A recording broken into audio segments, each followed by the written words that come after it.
Boa noite, gente. Então, tá dando certo aí?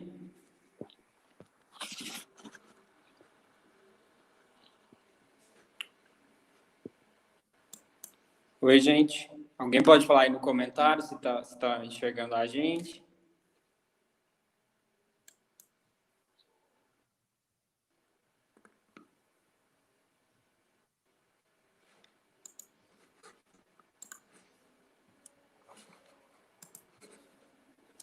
Certo, tudo certo.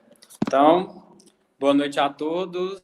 Hoje a gente vai começar do nosso Pet Talks. Meu nome é Pedro, eu sou um dos integrantes do grupo Pet Biologia. A gente fica bastante feliz com a presença de vocês aqui. Enfim, nosso objetivo nesse evento é tratar de assuntos variados, de interesse público, a fim de agregar maior conhecimento e entendimento a todos vocês. Eu já deixo aqui avisado que a gente vai abrir nosso formulário durante a live, então fiquem atentos ao chat. No final, nós disponibilizaremos o certificado para quem atingir 75% de presença no evento. E, enfim, a gente sabe que desde quando iniciou os primeiros surtos da Covid-19 e os isolamentos, enfim, muitos têm falado sobre o meio ambiente. A gente viu lá muitas notícias falando que espécies apareceram em locais onde não existiam mais, níveis de poluição, questão de consumo. E levando em conta isso, o PET trouxe hoje o tema pandemia e meio ambiente, os dois lados da mesma moeda. E como convidados a gente tem os biólogos Jamile Nilim e o Gustavo Malaco. Então, dou as boas-vindas a vocês, agradeço a vocês terem aceitado os convites. E para começar, eu peço que vocês se apresentem, começando pelas damas, vamos começar pela Jamile. Apresente e fale um pouquinho mais sobre o tema. Olá, boa noite. Obrigado, Pedro, pelo convite. Obrigado a todo mundo do PET. E a professora Ariadne, que coordena o PET, né, coordena esse grupo. Estou muito feliz de participar e poder interagir com os alunos, mesmo via online, não tão presente. Eu sou Jamile, sou professora da UFO desde março do ano passado. Eu sou formada pela Universidade Federal do Ceará, toda a minha formação de mestrado e doutorado foi lá. Meu doutorado é em Ciências Marinhas Tropicais, minha área de pesquisa é mais voltada para a ecotoxicologia de ambientes costeiros, principalmente estuários, e estou aqui em Uberlândia, há pouco mais de um ano, sendo que parte desse tempo eu estive fora para o pós-doc em Portugal. Então, eu voltei de Portugal no início da pandemia, então, voltei no início de março, nesse processo de mudança para cá, de volta, ainda não era tão claro o que era uma pandemia. Então, assim, lá em Portugal, nos últimos dias que eu estive lá, já tinha-se notícias, mas um pouco antes foi o carnaval e teve aglomeração sem nenhum problema, assim, sem nenhuma restrição. E na semana que eu voltei, lá as coisas começaram a fechar, e aqui também. Então, assim, quando eu voltei, a pandemia ainda não era algo sedimentado no nosso dia a dia como é hoje. Mesmo dentro do avião, algumas pessoas na época não era aconselhado usar máscara para todos, então a máscara, a indicação era máscara só para quem tiver com sintomas, para quem estiver doente. Então eu não usei máscara dentro do avião, porque não era indicado, mas sempre lavando as mãos, mas mesmo assim ainda no aeroporto, tanto em Portugal quanto no Guarulhos, onde eu cheguei, não tinha ainda essa preocupação tão séria em relação à pandemia. Isso foi se tornando um pouco mais evidente logo na semana que eu cheguei, na semana seguinte, quando eu ia retornar ao trabalho, e no dia que eu ia retornar ao trabalho, houve, então, uma portaria da UFO pedindo, solicitando a todos os servidores que voltaram de viagem para o exterior que permanecessem em casa pelo menos 7 dias. Então, ainda era tudo muito novo. Então, a questão da pandemia foi algo que pegou todo mundo realmente de surpresa. Então, a gente está aqui hoje falando de pandemia, né, falando de meio ambiente, mas é importante que fique claro para todo mundo, né, que nós estamos em pandemia por conta das nossas ações em relação ao meio ambiente. Então, não tem como falar de pandemia e não falar das questões ambientais. Apesar da gente não estar vendo essa discussão, e é para isso que a gente está aqui hoje, né, juntamente com o Gustavo, justamente para a gente falar sobre a relação, né, tanto positiva quanto negativa, né, da associação entre pandemia e meio ambiente. Então, aqui na UFO, eu estou iniciando ainda as minhas atividades, sou coordenadora do Laboratório de Ecologia Aplicada e Ecotoxicologia. Esse laboratório ainda é um pouco virtual, né, devido a essa minha ausência para o pós-doc, mas a gente já está fazendo algumas atividades. Começamos com o primeiro projeto relacionado com coleta seletiva em condomínios aqui de Uberlândia. Estamos começando com um condomínio de pequeno porte, né, então é um projeto de 7 meses, e mais detalhes, quem quiser acompanhar o andamento do projeto e ter mais informações, pode seguir as nossas redes sociais, tanto no Facebook quanto no Instagram, leatox, né, .uf, e vocês vão ter lá mais informações. Na questão da ecotoxicologia, que é a poluição aquática, é a minha área principal, né, também irei trabalhar aqui em Uberlândia e na região. Isso a gente vai desenvolver um pouco mais à frente, quando tiver a estrutura física. Então, eu queria pedir, Pedro, por favor, coloque a imagem que eu te enviei, para a gente começar essa discussão. Eu queria colocar esse meme aí, que provavelmente vocês já devem ter visto, ele foi até atualizado recentemente, né, desde que começou a pandemia. Esse meme aí já apareceu várias vezes, né, importância relativa em 2020, então traz aí diversos itens do nosso dia a dia, né, que tiveram a importância, né, aumentou essa importância, em outros pontos diminuiu, outros permaneceu constante, como o café, concordo, né? Mas vamos observar aí o que tem nessa importância, o que a gente está considerando ou o que a gente está observando que é importante nesse ano de 2020. Café, carro, né, praticamente, né, zero, internet, né, aparência, né, então a gente acaba, né, se arrumando mesmo só para lives e reuniões, né. Esse azul aí é difícil de ler, é o desodorante, por favor, não deixem o desodorante cair de importância. Bebida alcoólica, papel higiênico, que foi uma confusão, não tanto aqui no Brasil, né, mas mais fora do Brasil, com uma importância exagerada, em uma corrida aos supermercados para pensar, né, para comprar esse item, não sei porquê, não entendo. Moletom para ficar em casa, sabonete, álcool em gel, escola, né, principalmente para os pais, finalmente entenderam a importância da escola e dos professores, ligar a seta, que a importância sempre foi baixa, né, mas está cada vez menor, e máscara, né, que por um tempo não tinha importância, mas agora tem uma grande importância. Bom, é isso que os memes e as pessoas acabam percebendo de importância em 2020. Mas tem uma coisa que está faltando aí, na verdade, algumas coisas, eu vou citar duas, bastante importantes. Fogão, né? Percebemos a importância do fogão durante a quarentena, principalmente, né?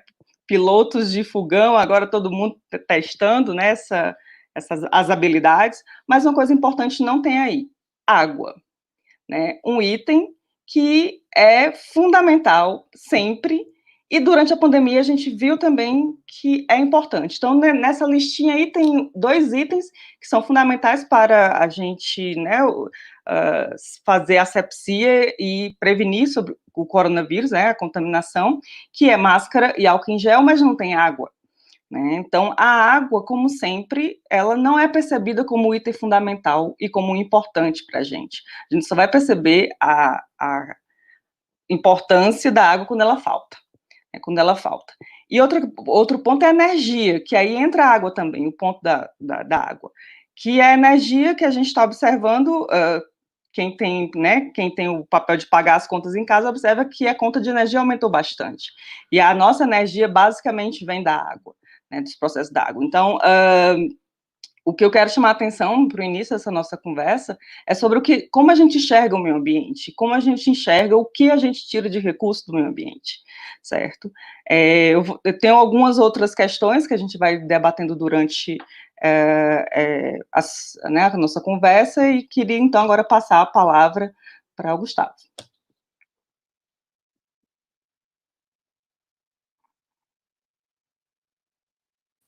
Bom, pessoal, boa noite a todas e a todos. Também agradecer o convite aí do PET, em nome da professora Ariadne. Agradecer também por estar aí junto aí com o Pedro e com a professora Jamile nessa mesa, que é um bate-papo e eu vou falar a respeito também, complementar algumas questões aqui que a professora abordou. Eu sou da casa, sou da Universidade Federal de Uberlândia, então grato sempre retornar a essa casa. Me formei, né, na biologia em 2001. Então, no próximo ano eu completo 20 anos de formado, e então é uma casa que sempre é bom retornar a esse local, que me deu uma ótima formação, e a gente sempre tem que estar valorizando o ensino público de qualidade e a ciência, sobretudo no momento de tanta negação. Então, valorizem seus professores, valorizem a ciência, especialmente no momento em que a resposta da saída dessa crise, ela não vai ocorrer por um político, ela vai ocorrer por um cientista. Então, queria deixar essa mensagem inicial. Bom, primeiro também acho que outra questão, me solidarizar, né? Hoje nós atingimos aí mais de 900 mil casos no Brasil, 920 mil, vamos caminhar aí para 1 milhão de casos em breve, 45 mil pessoas que já perderam a vida. Então, se alguém tem um familiar, alguém que foi atingido, me deixar esse gesto de solidariedade a vocês, que é um cenário muito complicado, muito complexo, mas nós vamos prevalecer sobre ele. Eu vou aproveitar uma temática aqui, duas temáticas que a Jamile já deixou claro. A Covid-19 ela tem relação direta pelas nossas ações. Não é à toa que hoje nós temos uma nova era colocada por alguns pesquisadores, que é a era do antropoceno, que tem a ver, que tem resultado por conta das nossas ações. Tudo que está acontecendo no planeta, nas eras geológicas, elas tinham, sim, uma relação com o meio físico, né, tinha uma relação natural. Agora, desde a Revolução Industrial, especialmente, né, não que a gente não vinha degradando o planeta ao longo aí de milhares de anos dentro da nossa evolução, mas desde a Revolução Industrial numa escalada impressionante, por conta da questão dos combustíveis fósseis e esse papel da indústria. Então, não tem como a gente deixar de contextualizar que o planeta tem perdido está num ritmo alucinante de uma perda biológica, de um aquecimento também muito representativo, já chegamos a quase 1 grau de aquecimento em relação ao período pré-industrial, e que isso que realmente a gente pode falar um pouquinho mais à frente, essa que é a maior bomba que está nos nossos pés, e ela vai explodir se a gente não tiver um pouquinho de uma ação mais enérgica. Então, é importante destacar que tudo que vem hoje nos acontecendo, somos nós que estamos causando nessa relação predatória na questão ambiental. A segunda, que foi muito importante, que é só um complemento, em relação a professora destacou a questão da água.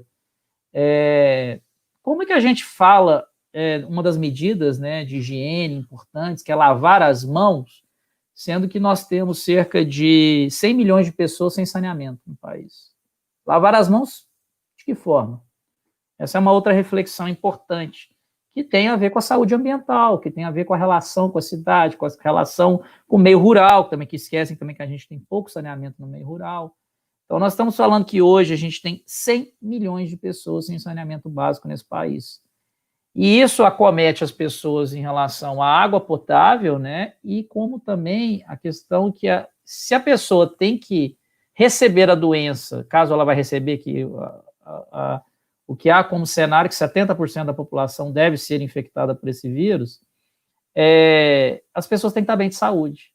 E aí, numa comunidade em que você não tem saneamento, uma comunidade em que as pessoas já sofrem com outras viroses, dengue, chikungunya, diarreia e tantos outros patógenos, essa pessoa não vai estar bem de saúde. Então, ela ao receber uma carga viral dessa, ela pode ser, sim, ser tratada, inclusive, como um grupo de risco, e aí ter uma maior chance de mortalidade. Então, é importante esse debate, essa reflexão que a gente tem que fazer, que nós não ao longo de décadas, nós abandonamos essa discussão do saneamento, da água e de saneamento no país. Até Uberlândia, né, onde nós estamos falando aqui hoje, podem ter algumas pessoas de fora, Uberlândia tem mais de 10 mil pessoas sem saneamento. As pessoas acham que Uberlândia é referência. Só que tem mais de 10 mil pessoas sem saneamento na cidade. Referência é 100%, referência não é 98%. É universalização. Então, são provocações que eu faço no início aqui e que a gente pode depois trabalhar com um pouquinho mais de complexidade e detalhar alguns casos aqui. Mas eu gostaria de deixar essa mensagem inicial.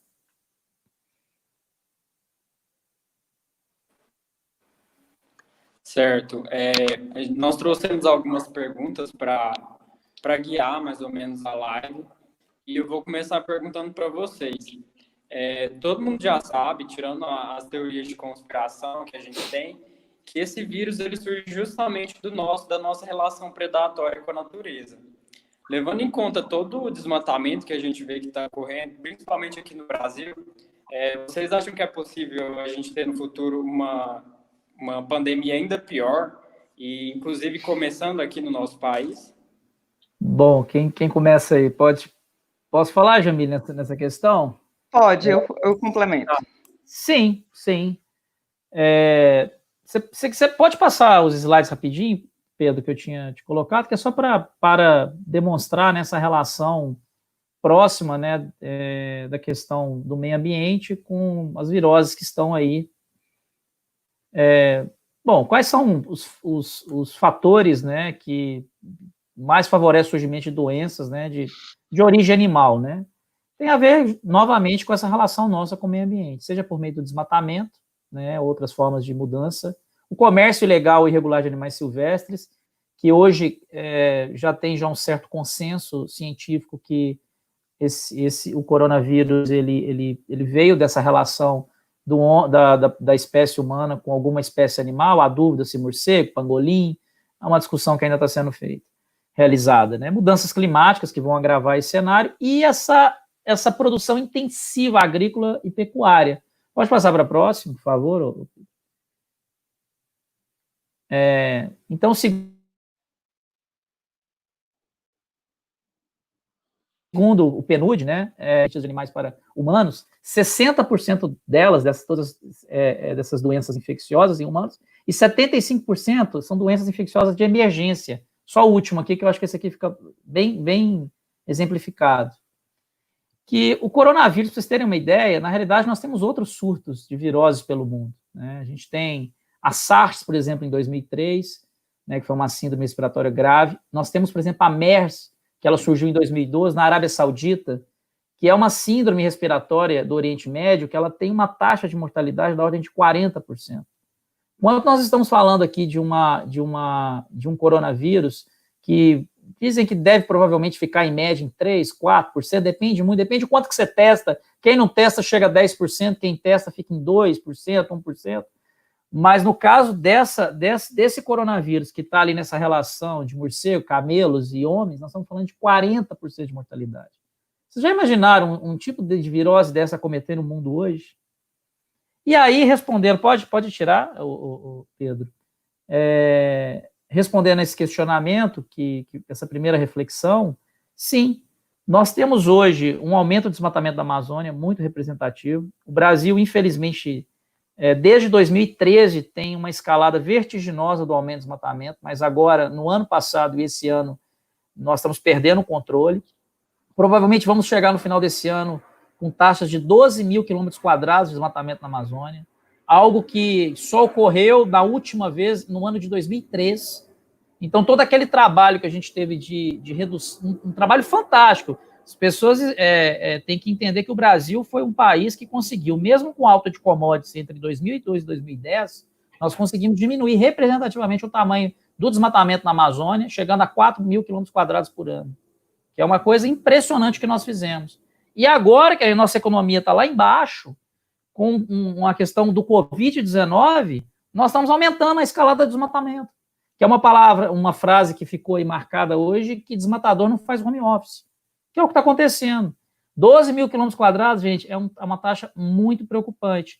E aí, quando você entra, especialmente em florestas tropicais, como é a Amazônia, que tem todo um contexto biológico muito complexo, então você tem aves, morcegos, mamíferos, são reservatórios de vírus. E no momento que você coloca frigoríficos dentro da Amazônia, em que você coloca pessoas dentro da Amazônia para desmatar, que tem relação entre os frigoríficos, que tem todo esse uso intensivo e que é uma possibilidade de você criar patógenos dentro dessa relação com os animais. Várias síndromes respiratórias apareceram com essa relação também, com suínos, frangos e etc. Então, você tem, tanto do ponto de vista da floresta, você tem uma liberação de um patógeno, sofrendo uma mutação, passando por esse contato que tem da pessoa com o desmatamento, como também dentro do frigorífico. Então, a próxima pandemia, ela pode ocorrer sim no Brasil. O próximo surto de pandemia mundial pode estar aqui no nosso... Nós seremos... Hoje tem muita gente que fica aí culpando, falando vírus chinês, né? Uma ignorância imensa, com uma coisa até xenófoba, racista, mas, infelizmente, a gente tem esse período de negação aí. Daqui a pouco a gente pode ter o vírus brasileiro. Então, temos que tomar muito cuidado hoje, e a redução do desmatamento da Amazônia, tem outras questões que a gente podia explorar, mas também uma questão de saúde pública. E outros biomas também, como o cerrado, mas as florestas tropicais, elas se destacam muito nessa questão desses patógenos. Bom, eu vou complementar, não falando de vírus, mas eu vou complementar falando de bactérias, né? A próxima pandemia também pode ser causada pelas superbactérias, né? Então, o que a gente está vendo hoje, né, principalmente durante a pandemia, é a automedicação. E aí, cada nova medicação que sai, né, uma pesquisa, estão iniciando as pesquisas ainda, as pessoas já correm para a farmácia e já compram aquele remédio que ainda nem tem dados sobre ele, e estoca em casa, e sentir uma coisinha já pode ser que tome.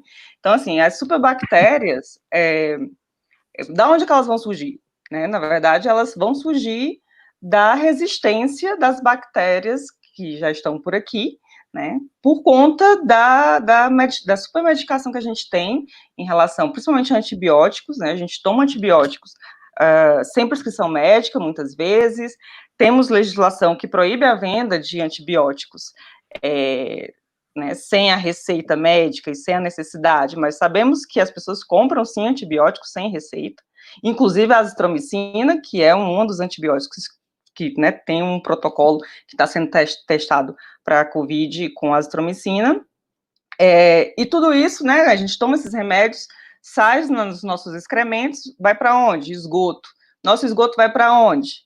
Né? Aqui em Uberlândia temos um cenário um pouco diferente da maioria das cidades, com um tratamento de esgoto bastante relevante, né? Ainda não é, como o Gustavo comentou, ainda não é 100%, mas eu que venho de cidades costeiras, percebo que para uma cidade de interior que não tem um mar para despejar e difundir esse esgoto tratado, ou pensam que é tratado, eu acho que o Uberlândia está num cenário muito bom, né? Mas o que acontece? Essa água, né, o esgoto vai, mesmo que tratado, tratamento nenhum no Brasil e em muitos países, praticamente nenhum faz um tratamento que vai matar ou que vai reduzir as substâncias que vão no esgoto, substâncias restos dos remédios, por exemplo. Né? Um remédio ele é construído para entrar, a gente toma um remédio para passar pelo nosso, né, corpo e sair ainda intacto. Então, muitos remédios, inclusive os antibióticos, saem intactos do nosso corpo, podendo, sim, causar uma resistência bacteriana no ambiente, certo? Então, essas superbactérias já estão sendo tratadas, já tem alguns casos, algumas notícias de pessoas que não têm mais resistência às bactérias, e isso acontece o quê? Vai para o rio, da onde é que vem nossa água? Do mesmo rio que a gente despeja o nosso esgoto tratado. Então, o tratamento de água também, por mais eficiente que seja, não remove essas substâncias. Então, a gente acaba tomando banho, bebendo a água com algum resquício aí dos fármacos, né? E a outra questão é que, agora eu não vou falar mais do desmatamento, já que o Gustavo falou muito bem, eu vou falar da poluição no litoral brasileiro, né? Porque tanto na floresta amazônica quanto no cerrado, nós temos potenciais remédios que podem curar muitas doenças. E no litoral brasileiro também, inclusive a questão, né, com antibióticos e com outras substâncias. Nós temos diversos grupos de pesquisa em universidades públicas. É importante frisar que a pesquisa no Brasil se faz basicamente nas universidades públicas, fazendo pesquisas relacionadas aos produtos naturais marinhos. E quando a gente vê o que aconteceu ano passado aqui com a poluição por óleo no litoral brasileiro e nenhuma atitude sendo tomada como deveria, com uma importância que deveria ter sido tomada, né, então a gente também está perdendo a oportunidade de ganhar conhecimento e nessa luta que vai ser provavelmente a nossa próxima pandemia relacionada a bactérias, não só a vírus, né, mas as bactérias também. Então, eu queria, né, deixar essa reflexão, não só pelo desmatamento, mas também pela poluição do nosso litoral. Só complementando, professora, uma coisa importante é também essa relação das bactérias nos frigoríficos, né, que essa alta utilização de medicação que ocorre, né, nesses frigoríficos também é uma outra forma de patógeno muito preocupante. E você tocou num ponto muito importante, que o nosso tratamento, entre aspas, que a gente faz, apenas 7% faz a etapa de desinfecção. 7%, esse é o dado no SNIS. Então, ainda nós temos um tratamento muito inicial do processo. Até Uberlândia, tem só um dado para colocar para as pessoas, nós temos uma rede muito eficiente de coleta e distribuição na cidade, mas ainda Uberlândia lança in natura no Rio Berabinha, depende muito do ano, de 20% a 30% de esgoto in natura. É porque a gente tem uma publicidade um pouquinho maquiada na cidade, mas quando a gente pega os dados do Instituto Mineiro das Águas, nós percebemos o quanto que a água de Uberlândia ela tem alteração por coliformes fecais e outras substâncias tóxicas. Então, a gente tem uma carga orgânica ainda muito representativa. Só que ela não atinge, entre aspas, a área urbana, como outras cidades acontece esse tratamento de esgoto, infelizmente, que acontece nas áreas costeiras, especialmente no norte, no nordeste. Aqui o esgoto não passa, apesar que nas comunidades mais distantes o esgoto passa sim, vamos falar ali nas ocupações, etc. Mas, infelizmente, o Rio Berabinha, então os peixes e às vezes algum proprietário rural ainda recebe essa carga orgânica ainda. Pedro, pode ir. Tá ouvindo a gente, Pedro?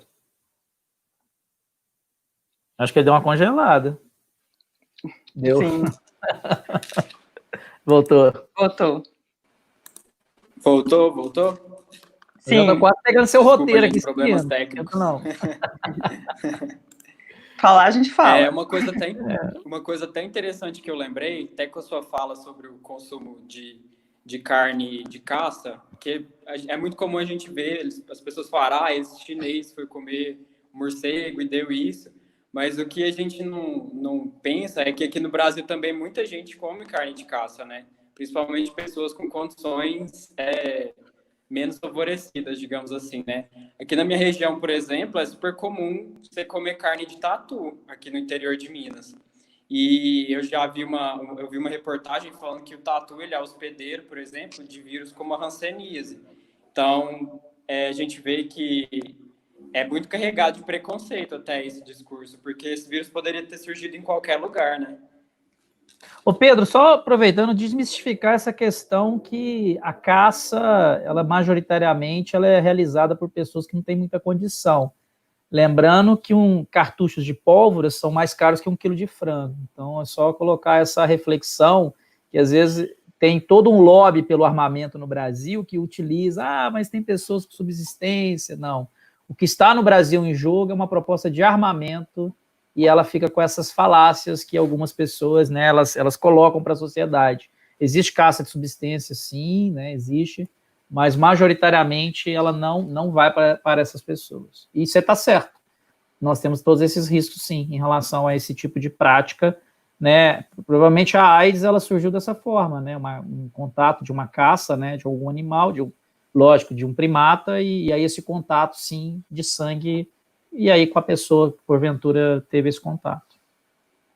Mas, assim, o que eu acho também importante frisar é que, apesar de ser muito difícil, né, a gente coloca essa imposição que é difícil, eu acho que o nosso grande problema não está com quem come a caça, né, por mais que seja um problema a questão dos animais silvestres e tudo mais, mas nossa grande questão é o nosso frango, é o nosso churrasquinho, né, então é a forma como a gente lida nosso consumo, inclusive de carne, né, então, por que está tendo desmatamento? É porque querem só vender a madeira? É porque querem só o quê? Colocar uma indústria ou retirar os minérios que estão debaixo do solo? É só por isso? Não, é por tudo isso e mais o gado, né? Principalmente o gado. Mas também não podemos esquecer que os frangos, né, as aves e os suínos. Então, os suínos também, todos eles utilizam muitos, o Gustavo falou, e realmente é fato, eles utilizam muitos remédios, né, para tratar, já que eles vivem confinados, é óbvio que eles vão ter em algum momento alguma doença e facilmente vai ser espalhado, então eles tomam sim alguns remédios de tratamento, e inclusive como protocolo nacional, que eles têm que ser vacinados, que eles têm que tomar certos remédios, e isso tudo também vai para o ambiente. Para onde é que vocês acham que os dejetos dos suínos, para onde é que vai? Né? Vai tudo ali concentrado, bem concentradinho, para um rio mais próximo, certo? E dos cultivos também de aves, para onde é que vai? Então, a gente realmente tem que pensar, né, na forma como a gente está consumindo o alimento, né, na forma como a gente consome, e aí entra o alimento, não só carne, mas também os vegetais e o número de agrotóxicos que nós utilizamos no Brasil. Então, tudo isso, todas essas substâncias vão parar no ambiente, e elas vão selecionar algumas espécies mais resistentes, de qualquer grupo animal, né? E quando a gente fala de bactérias e vírus, entra aí qualquer espécie, né, animal, podendo ser, inclusive, o próprio frango, né? Selecionar aí uma espécie de bactéria do frango, por exemplo, como a gente já teve, né, da gripe aviária, e da H1N1, que também foi via os suínos. Então, a gente tem que repensar no nosso consumo, como é que a gente está consumindo a nossa alimentação também. Realmente. Vamos para a nossa próxima pergunta, então. Recentemente a gente viu, né, que foi noticiado no Brasil inteiro sobre aquele vídeo que saiu da reunião do presidente com os ministros, né, onde o ministro do Meio Ambiente falou em aproveitar esse tempo de pandemia para deixar a boiada passar, né, nesse momento aí, em relação à flexibilização de leis ambientais, do desmatamento da Amazônia, de terras indígenas. E diante do que a gente vê nessa situação no país, vocês acham que no futuro o Brasil ele pode arcar com consequências no sentido até econômico em relação a outros países? Quais seriam os limites da impunidade e o que a gente, cidadão, pode fazer para contribuir com essa questão? Bom, deixa eu ver aqui.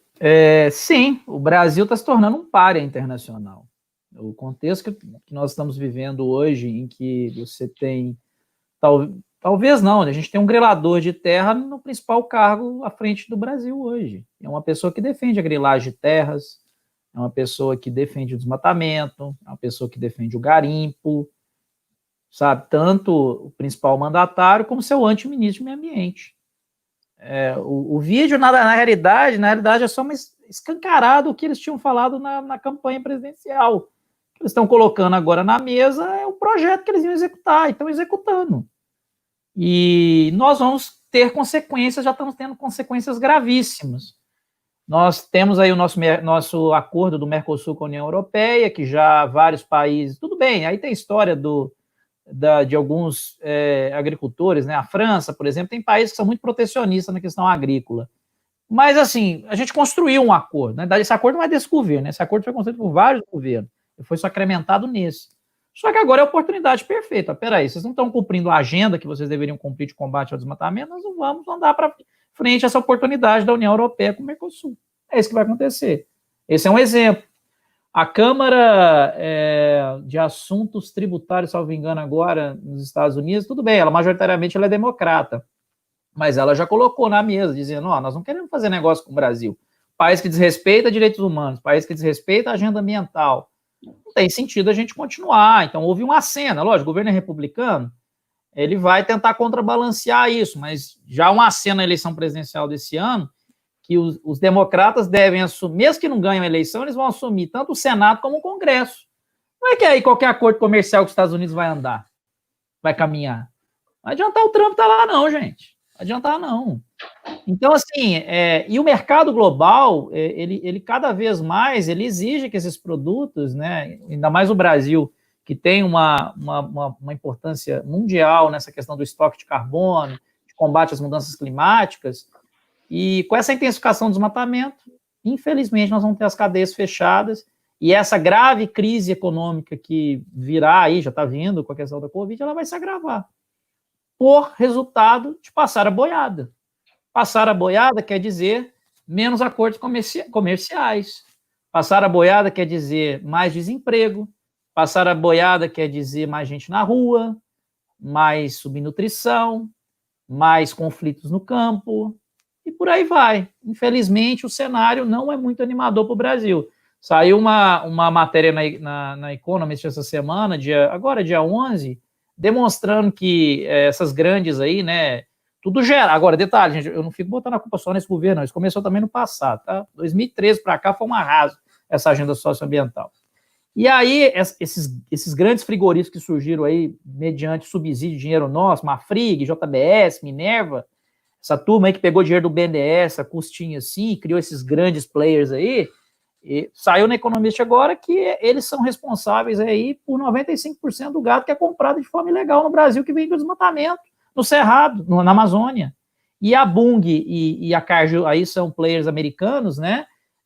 No lado da soja, contribuem também no desmatamento no Cerrado. Então, essas grandes empresas, tanto brasileiras como americanas, né? Aí a gente tem que também compartilhar essa culpa, né? Esse problema, nós vamos ser lançados para esse cenário tenebroso. É a tempestade perfeita. A pandemia, uma recessão econômica e um mercado internacional fechado por desrespeito a direitos humanos, por desrespeito à agenda ambiental e por uma chancelaria internacional, uma relações exteriores que parece menino, parece uma criança de 10 anos de idade que está à frente do Ministério de Relações Exteriores do país, infelizmente. Bom, a gente está acompanhando o cenário mundial, né, com as notícias, mas é fato que quando acabar a pandemia, para alguns países, né, eles já estão flexibilizando e retomando, mas eles fizeram isolamento de fato, né, foram 2, 3 meses de total isolamento. Quando acabar a pandemia, praticamente todos os países vão estar quebrados, vão de alguma forma, mais ou menos, vão ter problemas econômicos. E de onde é que vai vir esse apoio? Né? Então, o dinheiro vai ser muito escasso e a procura vai ser muito grande.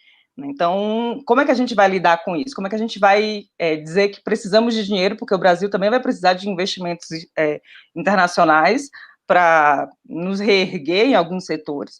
Como é que a gente vai fazer isso se o nosso ambiente, meio ambiente, nossas leis trabalhistas, a questão social está tudo, né, o mais raso possível?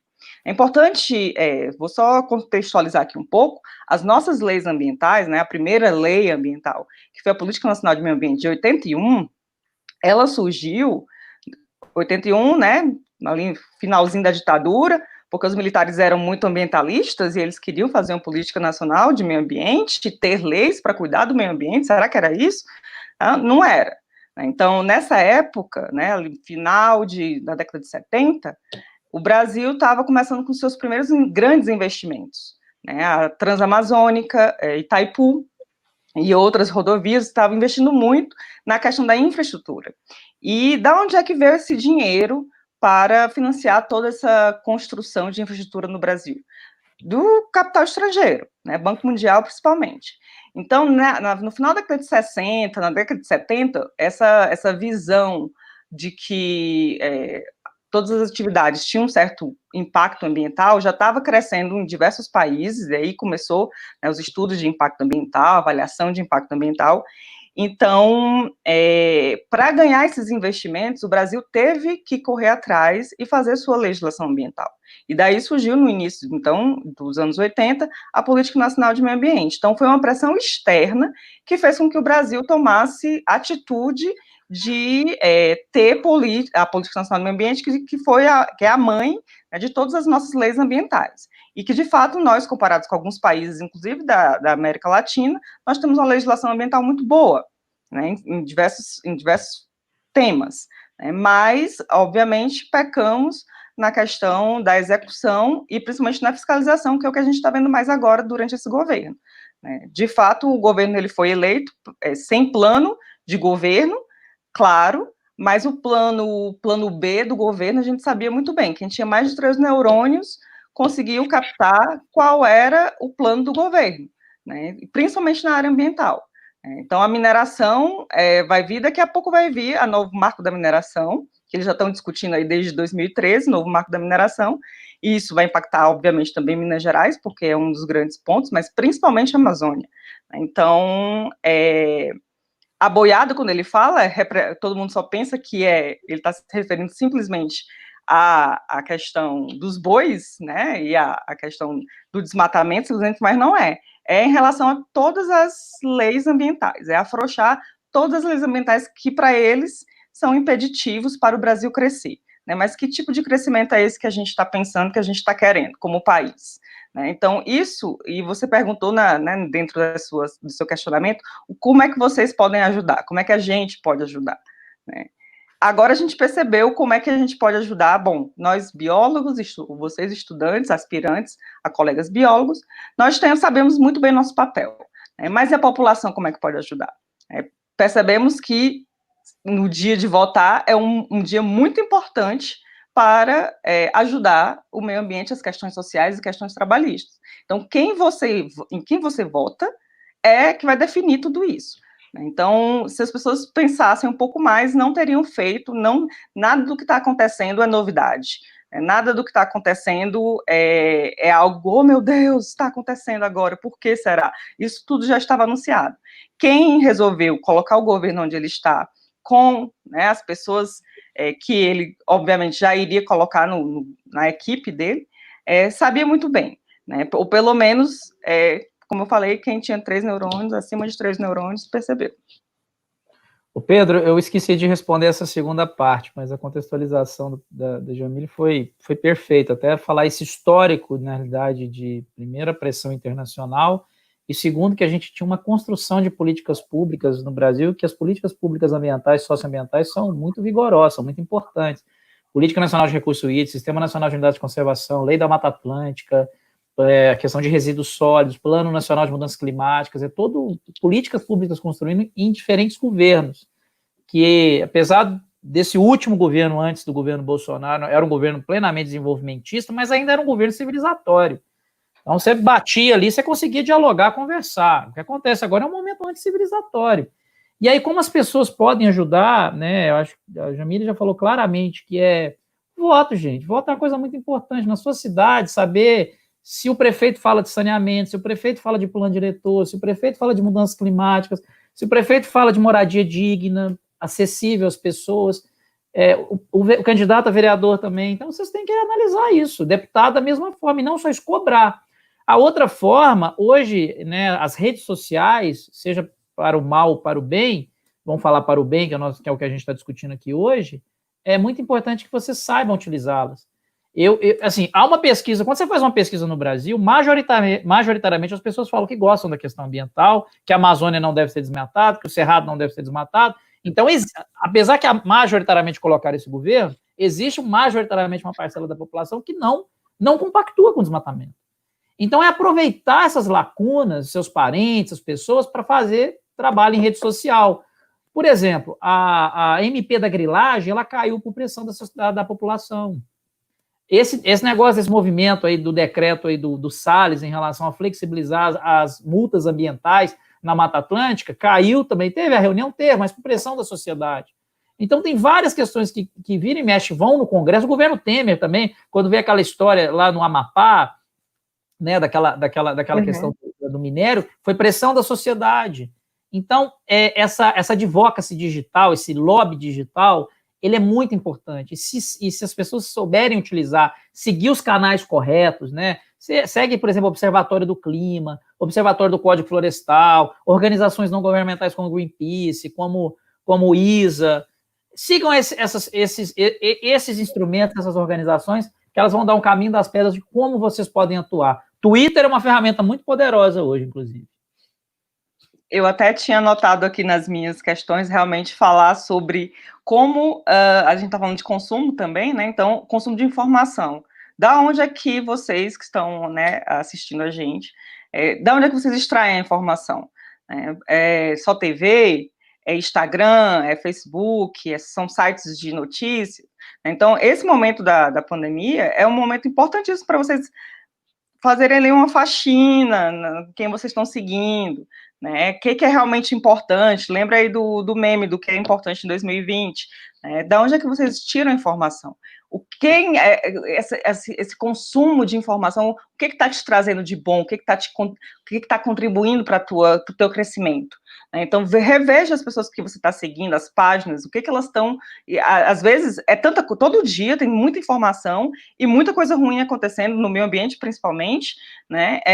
Da onde é que você vai tirar essa informação? Como é que você vai ficar atualizado? Então, busque essas pessoas, busque pessoas que, né, inclusive os seus deputados, né, os seus e outros que você não é do seu estado, mas que você admira pelo bom papel que vem fazendo no Congresso, né, nas câmaras de vereadores, ou prefeitos e também governadores. Então, sigam essas pessoas e cobrem, né? Facebook, bota lá uma arroba nos stories, que no instante eles vão perceber que você está querendo a resposta. Isso aí. Agora vamos para a parte do consumo. Com a quarentena, né, mais pessoas em casa, maior o consumo, né, tende a aumentar. Queria saber de vocês, como que a gente pode controlar todo esse consumo e diminuir os nossos resíduos que geramos? Pedro, eu acho que a ação, ela parte do indivíduo. Desde o começo, um barulhinho aí, mas vamos lá. Eu acho que ela passa, por exemplo, um processo importante, sempre foi falado aqui, a questão da carne, né? Gente, o mundo ele tem que caminhar para a redução de proteína animal, de origem de gado, suíno, frango, peixe, porque as pessoas acham que a cadeia do peixe é maravilhosa. Gente, tem um artigo do The Intercept, do André Aroeira. Leiam um dia, joguem aí, André Aroeira, peixe. Vocês vão encontrar um artigo desse cara maravilhoso. Vocês vão parar de comer peixe. Peixe, principalmente, de origem de oceanos. É uma carnificina. É uma carnificina.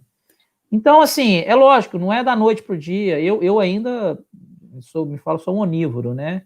Eu tenho já práticas, por exemplo, de ter segunda sem carne, de uma redução de proteína. Espero chegar a ser vegetariano.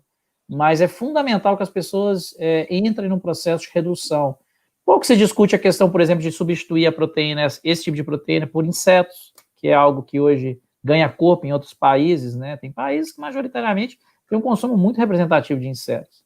Mas aí é cultural, né? Aí é uma discussão complicada, mas eu acho que tem que começar a passar isso. E esse consumo nosso maluco, né, que consome vários planetas aí, sempre, troca de celular todo dia, troca de carro, vestuário, gente, é uma coisa assim, a cadeia do vestuário é uma coisa indecente, quantas pessoas são exploradas, crianças dentro disso, e aí fica essa coisa, vamos trocar calçado, vamos trocar camisa, vamos trocar camiseta, vamos não sei o quê, buscar, às vezes pode ser elitista também, né? Falar, mas aí você vai ter que buscar o quê? Um produto orgânico que é mais caro, uma moda sustentável. Se isso começar a ganhar escala, gente, isso muda o cenário. Vocês acham que produtos com veneno hoje são baratos por quê? Porque tem subsídio. Tem bilhões de reais em subsídio. O Plano Safra dá 200 bilhões de reais por ano. E para a agricultura familiar? Para os produtos agroecológicos, para os produtos orgânicos, é isso aqui, ó. É nada. É nada. É óbvio que o produto então, orgânico, sem escala, ele vai ser, entre aspas, mais caro. Entre aspas. Mas o produto orgânico, ele respeita, e especialmente o produto agroecológico, ele respeita a relação com a natureza. Então faz uma hortinha em casa, tem uma composteira em casa. Isso a gente começa a trabalhar esses conceitos. Eu acho que esse é um caminho natural, em tentar mapear o seu consumo, a sua cadeia. Isso é meio chato. Nós não vamos ter planeta, não vou nem discutir aqui mudanças climáticas. Essa é a maior crise nossa. E nós vamos ser planeta vai fazer isso assim, vai estar saculejando, vai pegar as pulgas e vai jogar para fora. Com as mudanças climáticas, não tem muito caminho. Talvez os mais ricos, como sempre, os mais abastados, vão ficar aí. Mas boa parte da nossa sociedade ela vai esgotar, infelizmente. E boa parte, sim, pela essa questão, da questão do consumo. Uma coisa importante, né, que Gustavo falou, que é a questão das mudanças climáticas. Hoje a gente está triste como país, né, como sociedade pelas mortes, né, aumentando todos os dias e, né, sem o devido cuidado e atenção que o governo deveria dar, né, mas as mortes que vão vir por conta das mudanças climáticas são ainda maiores. E a gente falou da questão de outras doenças, de outros vírus, mas a mudança climática vai ser algo pior, porque vai faltar água, né? Vai faltar comida. Ou vai ter muita água, né? Tem outro lado da moeda, né? Tem país pode que vai ter muita água em alguns cantos, né? Mas de uma forma geral vai faltar, né? Vai faltar comida, vai faltar água, de uma forma geral, né? Então, assim, é algo que a gente precisa debater, que a gente não está debatendo agora durante a pandemia. A gente ficou na questão do como lava a mão, né, como usa máscara, e parou por aí. Né, como usa o álcool em gel, como tem que fazer quando sai de casa para ir no supermercado, como lavar as coisas, mas parou por aí. Então, a questão do consumo é algo que as pessoas estão começando a olhar, porque estão ficando mais em casa. E acham que aumentaram o consumo, mas, na verdade, o que acontece? Durante o seu dia, você não percebe o consumo que você tem. Porque você acorda, você se arruma, você vai para a universidade, ou você vai para o seu trabalho, você come na universidade, você come no restaurante, volta no final do dia, fez vários processos, pegou o transporte, né, vários processos de noite, come ali um pouquinho, pronto. A sacolinha de lixo da sua casa é pequenininha, né, mas você não vê o lixo invisível que está ali durante todo o seu dia. Agora, durante a pandemia, as pessoas começaram a observar. Então, esse projeto que a gente começou aqui, de coleta seletiva, veio muito disso. As pessoas estão percebendo que estão tendo mais lixo, que é o termo, né, incorreto para se utilizar, mas perceberam que estão gerando mais dentro de casa. E pensam que isso está aumentando, mas de uma forma geral, só mudou de local. Né? Então, assim, o que eu acho que a gente tem que parar para pensar durante a pandemia, na questão do consumo consciente, é necessidade. Para olhar aí ao teu redor. Tudo isso que tu tem ao teu redor, tem necessidade de você ter? Né? Ou de você comprar mais, como o caso das roupas? E aí eu vou dar uma dica que eu ainda não utilizei, mas já estou separando ali algumas roupas. Existe um brechó aqui em Uberlândia, chama Camomila Brechó, onde você leva no mínimo 10 peças, eles vão avaliar essas suas peças, né, peças boas que podem ser reutilizadas, e você recebe um dinheiro de volta ou um crédito para comprar roupas nesse brechó. Então, é uma ideia maravilhosa que eu acompanho nas redes sociais, Camomila Brechó. Ainda não fui lá, né, porque não estou evitando sair de casa, mas já estou separando algumas roupas para ir lá. Outra questão que o Gustavo falou é sobre o comércio agroecológico e de orgânicos. Então, assim, eu tenho uma feirinha aqui perto de casa e eu vou toda quinta-feira, mas com a pandemia eu estou começando a não ir mais porque as pessoas não estão usando máscaras na feira, né, e no início da pandemia as barraquinhas estavam mais distantes, mas de um tempo para cá elas já estão próximas e as pessoas, né, não estão tomando cuidado, então eu estou evitando e estou comprando comprei de um grupo e agora essa semana eu pedi de outro, que chama Feira Pachamama, que eles entregam em casa, e Farm Up, também os dois têm Instagram, então você pode pedir os produtos, né, o que eu acho importante, eles não vão ter todos os produtos, né, eles vão ter alguns produtos da época, e que conseguiram produzir. Então, para que a gente fica querendo sempre ter milhares de produtos em casa? Muitos vão para o lixo, porque a gente não vai consumi-los, e acaba que vai para o lixo. Então, a gente está aumentando o desperdício. Então, a gente tem que ver a necessidade, ver a matéria-prima. Quando a gente for comprar alguma coisa, é feito de quê? Esse material é feito de quê? Foi extraído de onde? Né? Quem produziu? É algo que a gente tem que pensar. Eu sempre faço esse exercício com os meninos em sala de aula, né? E peço, olha aí a etiqueta da tua roupa, de onde é que ela vem? Né? Qual foi o país que veio? né? A custa de que essa roupa foi feita, né? Só para um dado, para fazer uma calça jeans são 10 mil litros de água, uma calça jeans. Então, a gente tem que pensar nisso também. E, principalmente, depois que eu utilizar esse material, ou depois que eu não quiser mais utilizá-lo, ele já não tem mais uso para mim, como ele vai ser descartado? Então, a gente tem que pensar um pouco nisso. Né? Vou dar aqui um exemplo da cervejinha. Né? A cervejinha, o pessoal gosta mais da cervejinha no vidro, porque diz, ou a mesma Coca-Cola, que diz que tem um gosto melhor, né, no vidro. Aqui em Uberlândia, pelo que eu pude acompanhar até o momento, é feita a coleta do vidro e é feita a reciclagem. Mas a maioria não é um cenário comum no Brasil, e dos itens de reciclagem é o que é mais barato, é o vidro. Então, por que não trocar a cervejinha da garrafinha pela lata, que é a 100% reciclada, porque não é a questão é ser reciclável e outra coisa é ser reciclada de fato. Então, é uma coisa que a gente precisa pensar na hora de comprar. Na hora que você vai comprar seu molho de tomate, por que você não pode comprar, então, aquele vidro, aquele molho de tomate no vidro, em vez da embalagem de plástico, que não vai ser reutilizado, não vai ser reciclado? Embalagens, de uma forma geral, no Brasil não são recicladas, em diversos países. Então, eu acho que a questão do consumo, a gente tem que pensar nesses fatores. Começar a prestar atenção em, às vezes, em vez de comprar uma coisa que você sabe que, uma roupa, que 10 lavagens a roupa não vai servir mais, não guarda esse dinheiro e compra uma roupa um pouquinho melhor, numa qualidade melhor, que vá durar mais. Então, a gente tem que começar a pensar na forma como a gente está consumindo o alimento e os produtos. E pode ser caro agora, pode ser uma realidade que não seja para todo mundo. Mas quem tem essa possibilidade tem que começar a pressionar para que realmente os subsídios cheguem até esses grupos ou então as empresas mudem os processos e façam produtos um pouco mais amigáveis do meio ambiente. Só reforçando o jabá que você fez aí, da Pachamama, um amigo meu, o Rafael Saguia, um dos que participam, biólogo da UFO, podem adquirir, que é uma ótima opção. Rafael, depois você está me devendo uma cesta, viu? Eu estou fazendo propaganda aqui só pelo o amor à causa. É um pessoal muito ponta firme, vale a pena. E reforçando, nesse momento, gente, comprar do produto local, sabe, da feira orgânica, da agroecológica, da feirinha, das mulheres, da economia solidária, sabe? Esses são os mais afetados. Então, lembrem-se disso também. Tudo bem, ao invés, às vezes, você ir num grande supermercado, procura aquele mercadinho pequeno, procure aquele pequeno empreendedor que está sobrevivendo com muito custo na internet, sabe? É um momento difícil para essas pessoas. Esses grandes vão sobreviver aí, não vou falar os nomes aí dos supermercados, mas eles vão sobreviver. Agora, o pequeno é mais difícil.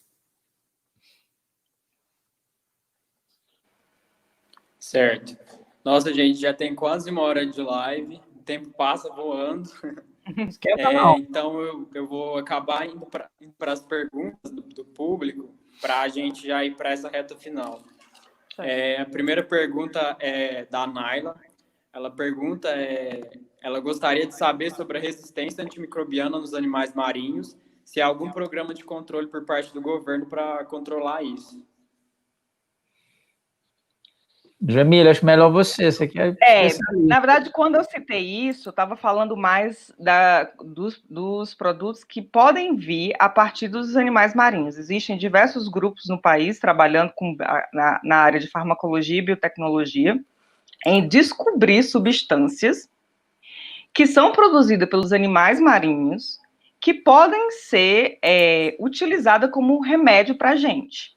Então, o que eu falei mais a questão das superbactérias, da poluição das águas, que vai causar resistência, né, principalmente na gente, falando de uma pandemia, de um problema de saúde para a gente, mas quando eu falei dos animais marinhos, eu estava falando mais sobre a gente estar perdendo de conhecer ou de ter uma solução para um problema nosso. Hoje já tem diversos grupos trabalhando, por exemplo, com substâncias com potencial anticâncer, né, vindo de animais marinhos que alguns nem reconhecem como animais, como alguns quinidários, né, algumas assídeas, né, então são animais que estão lá e que podem ser nem descobertos, espécies marinhas que ainda nem foram ainda descobertas, porque a gente tem uma pesquisa ainda muito pequena em relação ao ambiente terrestre, justamente pela dificuldade que é você acessar esses ambientes, e a gente pode perder porque a poluição,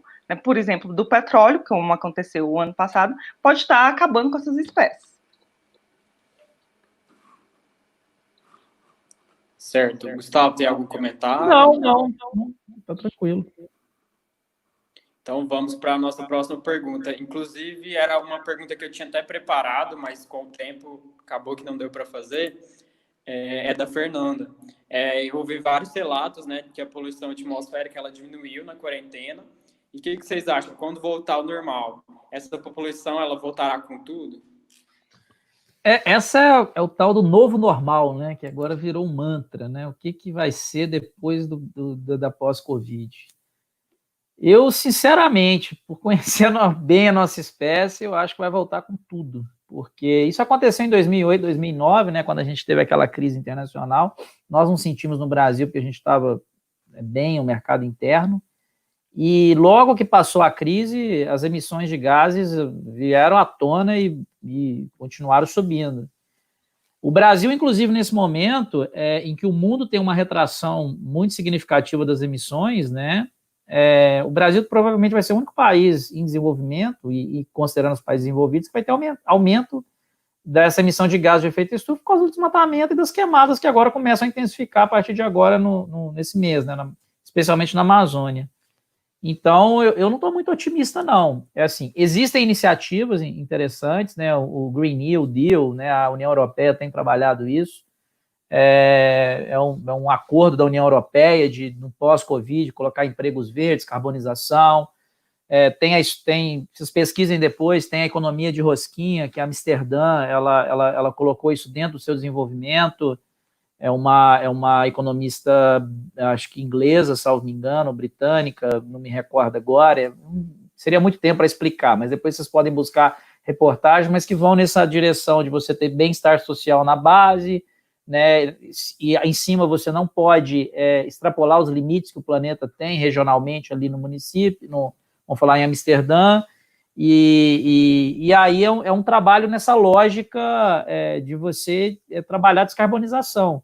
Algumas cidades no Brasil apontaram que, por exemplo, São Paulo, Salvador e Curitiba, eles fazem parte de um grupo C40 das grandes cidades do mundo, liderada pelo prefeito de Nova York, que também estão colocando esses pactos de uma agenda verde. Agora tem que ver, né? Tem todo um lobby do petróleo que caiu, os preços do petróleo lá embaixo, assim, não tem como, a gente tem que imaginar que tem Shell, tem toda essa turma aí que trabalha fortemente dentro dos governos. É um cenário que a gente torce, porque, do contrário, aquela figura do dinossauro lá e o meteoro vindo. Isso está vindo na nossa direção. A verdade é essa. Se os líderes forem responsáveis, e eu acho que no mundo hoje nós temos dois problemas, os Estados Unidos e o Brasil, porque tem duas lideranças hoje que negam a questão climática. E aí duas nações que o mundo depende delas, né? A China tem suas emissões fortes? Tem, mas a China está se programando cada vez mais na redução. Ela não saiu do Acordo de Paris. E agora só que os Estados Unidos está saindo esse ano, final desse ano, torcemos para que o presidente lá não seja reeleito, e nós temos alguns malucos aqui que vão nessa direção. Eu gosto desse questionamento, o que vai acontecer no pós-pandemia, né? Eu acho que as pessoas estão esperando que algum super-herói americano venha e nos salve, ou então uma pessoa comum que também vai nos salvar, como os dos filmes americanos, né? Mas, na verdade, não tem esse salvador. E, então, o que eu gostaria de perguntar para todos que estão assistindo é como é que você vai sair da pandemia? Por que a poluição atmosférica diminuiu? Porque as pessoas saíram das ruas, não estão usando mais os carros, porque as indústrias, algumas, pararam um pouco seus processos, mas a indústria existe por quê? Por que existe a indústria? Porque tem alguém que consome, né? Por que existem tantos carros e baseados no petróleo? Porque tem gente que consome, né? Então, quem é que vai, o super-herói que vai dizer assim, não vai mais produzir gases nocivos ao ambiente. Não, somos nós. Então, o pós-pandemia, o mundo vai sair diferente. Quem é que é o mundo?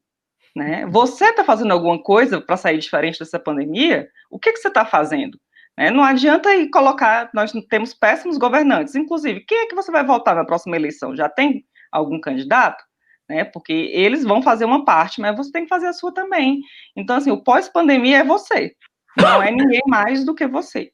E todo mundo pensando em que mundo é que quer viver, que mundo é que você vai fazer, que você vai criar.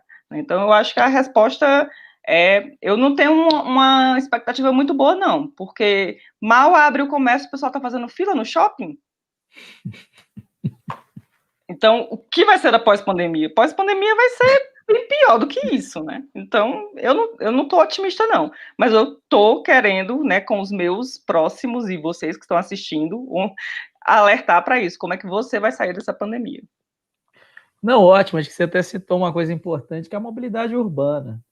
Uberlândia não tem Estou dando Uberlândia porque a gente está aqui reforçando, né? Desculpa se tem alguém de fora. Mas essa é uma questão nas cidades do Centro-Sul, que as maiores emissões, né, de gás de efeito estufa vêm da mobilidade urbana. E quem é o protagonista disso? É o carro. Então, alguns de vocês, boa parte, né, que tem uma família mais abastada, vai de carro na universidade. Por que vocês vão de carro para a universidade? Eu, quando vou na UFA, assim, eu fico estarrecido. Eu falei, o que é isso, gente? Que stand de carro dentro de uma universidade pública. Por que a bicicleta não é utilizada? Por que o transporte público de massa não é utilizado? O Boris Johnson, que é um cara liberal, né, o premier britânico, ele falou, tem uma frase agora, né, que o ciclismo pode ter uma era de ouro agora. Sim, porque a Covid coloca as pessoas agora, sim, para pensar num outro tipo de transporte, numa reflexão. Não dá para fazer aglomeração, gente, dentro de carro, dentro de ônibus. Só que como é que nós vamos fazer ônibus hoje numa cidade em que pega as pessoas e joga para a periferia, como é boa parte das cidades do Brasil? É difícil esse cenário, só que a gente tem que começar a discutir a cidade.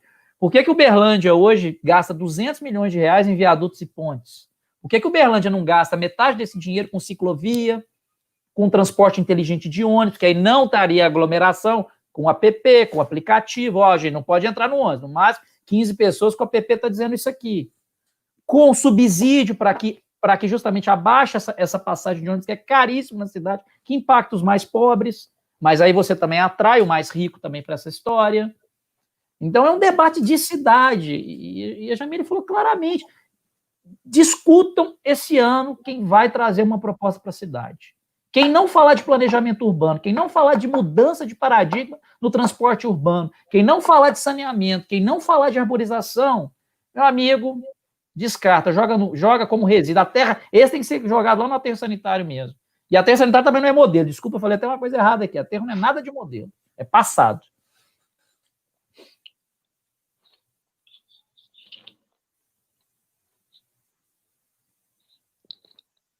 Não, acho que você está mudo. Tá, o microfone. Agora está, né? Bom, ótimas colocações vocês fizeram. Infelizmente, a gente já estourou o tempo da live de 1 hora. Mas por mim, eu poderia ficar aqui até... Mas o papo é muito bom. Porque meu aluno sabe, eu fico o tempo que for. Meu amigo, eu fiz uma live então, de 2 horas e 40 recentemente. 2 horas e 40, não esquenta a cabeça, não. Falar é bom demais, ainda mais na pandemia. Querendo convidar, a gente está aqui. Não, a gente marca outra e quantas for preciso para discutir. Então, eu já vou encerrar aqui. Eu agradeço a presença de todos, agradeço muito a presença de vocês dois que aceitaram o nosso convite. Se vocês tiverem alguma fala final para se despedir, enfim. Meu é rapidinho, agradecer novamente ao convite, estou à disposição. Eu esqueci de inicialmente falar, a gente tem um trabalho no terceiro setor. Quem quiser acompanhar nosso trabalho, é uma organização não governamental de Uberlândia que chama ANGÁ. Então, tem lá no Insta, associação.angá, lógico, sem o C cedilha. E quem quiser me seguir, Gustavo.malaco, um L2Cs, também fica à vontade. Eu tenho também realizado diversas lives, tem um material no YouTube legal, quem quiser ver sobre a questão de planejamento urbano, recurso hídrico, já estou com material legal. Fiz uma live recente com 2 ex-ministros de meio ambiente, doutor Zé Carlos Carvalho, João Paulo Capobianco. Então, assim, agradecer e estar à disposição aí de vocês para uma próxima empreitada e reforçar a palavra que a professora destacou. Repensem um pouco, né? Se questionem as atitudes do dia a dia.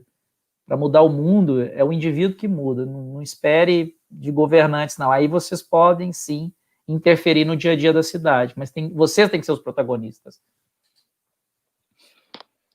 Bom, também gostaria de agradecer o convite do Pedro e de toda a equipe do PET. Bom, acho que a minha mensagem eu já passei, mas o que eu queria deixar aqui nos finalmente mesmo quem quiser acompanhar, nós também estamos fazendo alguns eventos durante a pandemia. Começamos com um webcurso limitado aos alunos da UFO, que foi um webcurso sobre poluição ambiental, mas agora a gente está fazendo às quartas-feiras webinars sobre diversos temas na área de meio ambiente. Amanhã a gente vai ter um sobre conservação marinha e atuação das ONGs. Eu sei que os meninos falaram que vai chocar com o horário dos eventos do PET também, então semana que vem a gente vai pensar num horário alternativo para dar tempo vocês assistirem as duas atividades. Então acompanha as novidades lá no Instagram ou no Facebook do leatox.uf. Leatox? Deixa eu anotar aqui. Laboratório de Ecologia Aplicada e Ecotoxicologia. Não, legal, vou anotar aqui para seguir. Obrigada, Gustavo, também por essa... Obrigado pela parceria. Ótima prosa, viu? Muito bom. Bom, eu estou assistindo as lives da Jamília, aconselho muito, viu, gente? Está muito legal.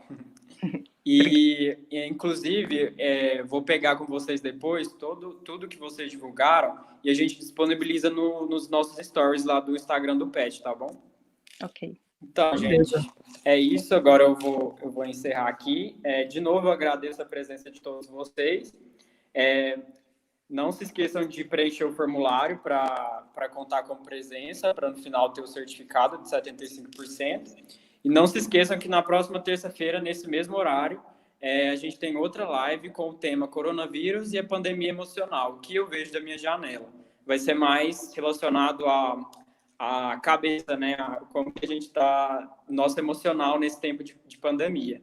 Então é isso, boa noite a todos.